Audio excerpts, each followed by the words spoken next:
পালিয়ে যাওয়া একটা ফ্যাশন হয়ে গেছে।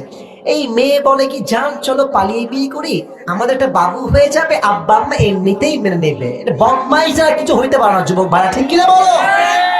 আগে you have to try your best জাব্বা, প্লিজ একটু বোঝার ট্রাই করো। আমি বিয়ে না করলে আমার চরিত্র দিন দিন নষ্ট হয়ে যাবে আব্বা যান, আপনি রাজি হয়ে যান, আপনি ট্রাই করেন, না মানলে প্রতিবাদ করেন, ঝগড়া করেন, ঘুষাঘুষি করেন বাড়ির ভিতরে, করবো বিয়ে, আমি বিয়ে আমায় করতেই হবে, দিবা না মানে। আপনি ট্রাই করেন, আপনি আগেই পালিয়ে বিয়ে করবেন না। পালিয়ে বিয়ে করলে ক্ষতি কি হবে জানেন? আব্বা আমার দোয়া তো নাই, আপনি আগেই ফেল করলেন। 2 নাম্বার, পালিয়ে বিয়ে করলে কি হয়, বিপদে পড়তে পারেন না। হ্যাঁ, বিপদে পড়তে পারেন না। আপনি একটা বাড়িতে উঠেছেন পালিয়ে গিয়ে, এখন আপনার চাকরি নাই, ভাড়া দিবেন কই থেকে? 3 বেলা খাইতে হবে তো।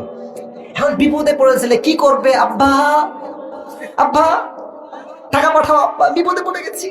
বাপ বলবে যা আরো বিয়ে কর, আরো বিয়ে কর, যা। ঠিক কিনা বলেন যুবক ভাইরা?